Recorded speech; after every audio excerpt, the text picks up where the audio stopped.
Hello student, welcome back to our channel future academy education. चलिए start करते हैं आज टीवाई बीकॉम टीवाई बैफ का बायबैक ऑफ शेयर्स, जिसका लेक्चर नंबर 9 है। In the previous lecture we had discuss about the Surya limited. हम लोगों ने सूर्या लिमिटेड डिस्कस किया था। आज हम बात करेंगे एम लिमिटेड के बारे में। एम लिमिटेड क्वेश्चन नंबर 19 है। टेक्स्ट बुक मनन प्रकाशन की टेक्स्ट बुक है, नई text book, page number 268, question number 19। ठीक है, आज का सम जो है ना बहुत बड़ा सम है, तो थोड़ा ज्यादा ध्यान देना। हमने किया हुआ है ऑलरेडी, सम्स ऑलरेडी किया है हमने। कंडीशन बनाएंगे, जर्नल एंट्री बनाएंगे, balance sheet and notes to account, चारों करना है यहाँ पे। ये भी आपको 20 मार्क के लिए आते हैं, ध्यान देना। The summary balance sheet of M limited, a non-listed company as on 31st March 2012 is as follows। क्या दिया है? Keeping in view all the legal requirement asset and the maximum number of equity shares that M Limited can buy back at ₹30 per share, being the current market price, assuming that the buyback is carried out actually on the change terms and accordingly record the entries in the journal of M Limited and prepare its balance sheet thereafter। देखो, एक share हम लोग 30 रुपए का buyback कर रहे हैं, और कितना शेयर बायबैक करना है ये क्वेश्चन में नहीं दिया, तो हम निकाल सकते हैं। और हमें जर्नल एंट्री बनानी है और बैलेंस शीट भी बनाना है हमें। चलो करेंगे हम। सबसे पहले हमारा सम स्टार्ट होगा कंडीशन से। ये कंडीशन हम लोग फुलफिल करेंगे और जहां तक हमें पता चलेगा कि नंबर ऑफ शेयर कितना बायबैक करना है। ठीक है, चलो स्टार्ट करते हैं। सबसे पहले कंडीशन देखो क्या दिया है। रिजर्व एंड सरप्लस में जनरल रिजर्व, जाओ लाइब्रेरी में चेक करो। जनरल रिजर्व दिया है 1 लाख, फिर पीएनएल दिया है 1 लाख, फिर उसके बाद सिक्योरिटी प्रीमियम 1,50,000, प्लस कर लेंगे 3,50,000 हो जाएगा। अब 25% ऑफ ओन फंड में 3,50,000 reserve and surplus. Equity share capital 3 lakh, preference share capital 1 lakh, 7,50,000। तीनों को प्लस कर लेंगे तो 7,50,000, और इसका 25% करेंगे। क्या भाई ये 1,87,500। ठीक है, मिनिमम ओन फंड चाहिए हम लोग को। ओन फंड कितना है अपने को यहाँ पे? हमने थोड़ा ऊपर नीचे कर लिया क्या? चलो यहाँ पे लिख देते हो, ये ओन फंड है अपना, और ये आ गया 25% ओन फंड। ओन फंड कितना है? 7,50,000, और 50% ऑफ डेब्ट 4 लाख ना। पूरा 8 लाख से उसका 50% लेंगे 3,50,000। ओके ठीक है। 25% ऑफ पेड अप इक्विटी चाहिए, जिसमें मैक्सिमम नंबर ऑफ शेयर्स। जाओ देखो नंबर ऑफ इक्विटी शेयर्स कितना दिया है? 7,500। उसका 25% निकालना है। याद रखो, नंबर ऑफ इक्विटी शेयर का 25%, 7,500 7,500। Offer price 30, 2,25,000। यस, आ गया मल्टीप्लाई करके। Maximum possible amount of buyback, चारों में से जो छोटा है 1,87,500। अब 6 वाला क्या होगा? 5th वाला जो भी आंसर आएगा उसको डिवाइड बाय करेंगे 30 से, 6250। आ गया number of shares buyback. 6,250 shares buyback करने हैं अपने को। ठीक है, चलो अब जर्नल पे जाएंगे। जर्नल ऑफ एम लिमिटेड, जिसमें स्टेप्स के थ्रू चलना है। पहला स्टेप्स क्या है? Convert partly paid up to fully paid up. Question में देखो लाइब्रेरी में 10 ईच दिया हुआ है, कुछ भी बोला नहीं है पेड अप वीडअप का, तो वो नहीं आएगा। फ्रेश इशू कर रहे हैं क्या हम लोग? वो भी नहीं आएगा। एसेट बेच रहे क्या क्वेश्चन में? नहीं आएगा। तो डायरेक्ट कौन सी एंट्री आएगी? Amount payable on buyback.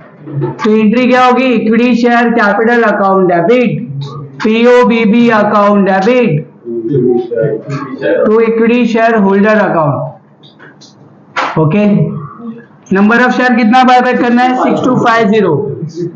तो 6250 इंटू फेस वैल्यू से मल्टीप्लाई करेंगे 62,500 6250 इंटू 20 ना 20 30 रुपीज बायबैक है जिसमें से फेस वैल्यू कितना है 10 तो बचा 20 ना वो पीओबी भी हो जाएगा क्लियर है यहाँ पे तो याद रखने का तो 20 1,25,000 प्लस करेंगे 1,87,500 चेक करो फिफ्थ वाला आंसर सेम है नरेशन तुम लोग लिख लो जो मैं लिखाता हूँ ठीक है इसके बाद क्या होगा DP transfer to CRR DP के लिए कौन सा अमाउंट देखते हैं इक्विटी शेयर वाला तो जनरल रिजर्व 1 लाख है और अपने को चाहिए 62,500 तो जनरल रिजर्व अकाउंट डेबिट होगा टू सीआरआर अकाउंट 62,500 नरेशन तुम लोग लिख लो फिर क्या होगी एंट्री पीओबीबी रिटर्न ऑफ पीओबीबी को रिटर्न ऑफ करने के लिए 1,25,000 चाहिए सिक्योरिटी प्रीमियम में 1.5 लाख है इनफ है security premium account debit to POBB account 1,25,000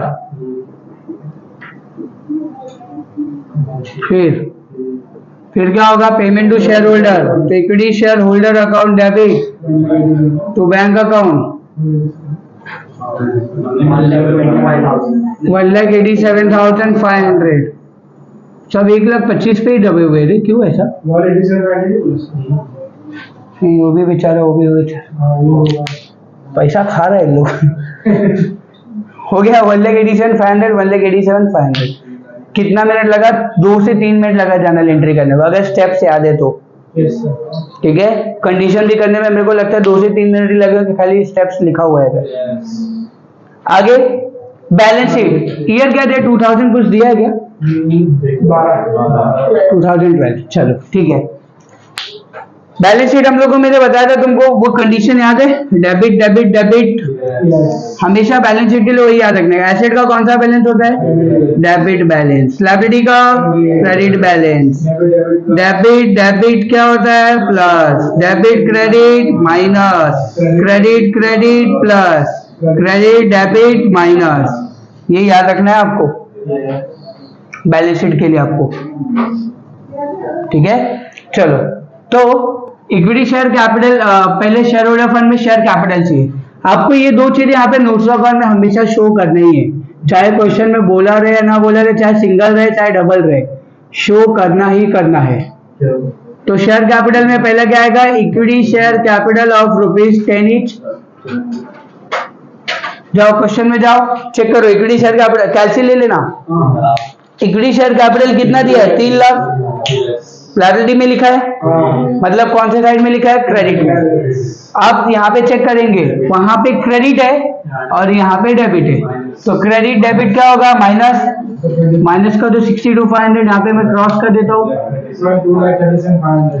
2 lakh और कुछ नहीं है ना इक्विटी शेयर फिर preference share capital of ₹100 each है प्रेफरेंस शेयर यहाँ पे कुछ सही नहीं ना डायरेक्ट यही लिखेंगे कितना है 1 लाख 3,37,500 हो गया टोटल अब इसको उठाने का और यहाँ पे लिख देने का share capital note number 1 3,37,500 and second reserve and surplus reserve and surplus में क्या होगा पहला जनरल रिजर्व कितना है 1 लाख है वहां पे लायबिलिटी में 1 लाख है मतलब क्रेडिट में 1 लाख है और यहाँ पे आओ देखो यहाँ पे डेबिट हो गया क्रेडिट डेबिट क्या होगा माइनस माइनस कर दो और कहीं नहीं कितना 37,500 फिर इसके बाद प्रॉफिट एंड लॉस का कहीं पे यूज हुआ ही नहीं है ना डायरेक्ट पूरा वही आएगा कितना अमाउंट है 1 लाख सिक्योरिटी प्रीमियम वहां पे 1.5 लाख है क्रेडिट में 1.5 लाख है और यहाँ पे और चेक करो देखो वहां पे 1,25,000 क्रेडिट डेबिट क्या होगा माइनस होगा कितना बचेगा 25,000 फिर सीआरआर ऐड करने का 62,500 CRR 62,500 प्लस करो, हाँ 2,25,000, तो 2,25,000 आएगा यहाँ पे नोट नंबर 2, 2,25,000। फिर नॉन करेंट लायबिलिटीज में दो चीजें आती है, डिबेंचर और बैंक लोन। चेक करो लायबिलिटी में क्या क्या दिया हुआ है। ओनली डिबेंचर और सिंगल है, सिंगल है तो हम डायरेक्ट लिख सकते हैं, कितना है 8 लाख। यहाँ पे कुछ है ही नहीं ना डिबेंचर का, तो डायरेक्ट लिख देने का इसके सामने 8 लाख, ठीक है। फिर करंट लायबिलिटी में creditor, bills payable, bank overdraft ये सब आता है। चेक करो, ट्रेड पेबल डायरेक्ट दे दिया हुआ है और इसका कुछ यहाँ पे लेना देना नहीं है, तो डायरेक्ट करंट लायबिलिटी में कितना है 1 लाख। यहाँ से इसको हेडिंग ये अंडरलाइन हटा दो, हो गया।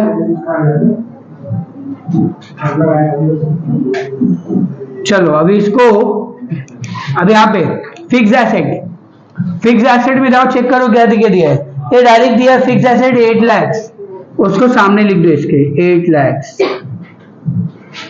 फिर इन्वेस्टमेंट दिया है क्या, हाँ दिया है 1 लाख, तो इन्वेस्टमेंट के सामने लिख देंगे 1 लाख। इसके बाद बैंक दिया है, स्टॉक नहीं दिया अपने को, ट्रेड रिसीवेबल नहीं दिया है, cash and cash equivalent bank दिया हुआ है।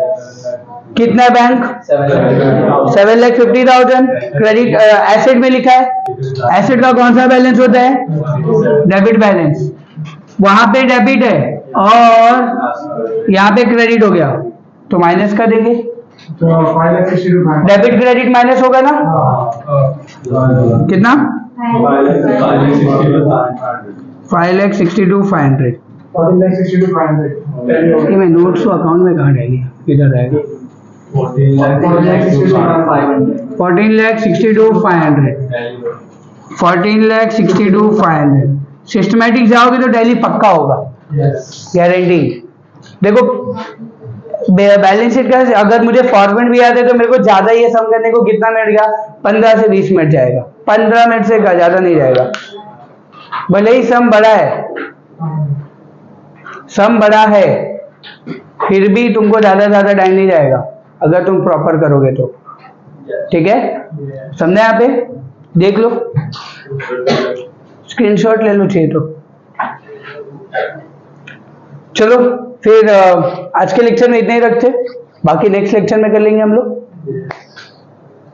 वीडियो अगर अच्छा लगा है, अगर आपने कुछ कॉन्सेप्ट सीखा है तो प्लीज चैनल को सब्सक्राइब कर दीजिएगा, शेयर कीजिएगा फ्रेंड ग्रुप में, और अगर आपको कुछ डाउट्स है तो आप कमेंट्स बॉक्स में लिखिएगा। Thank you so much guys.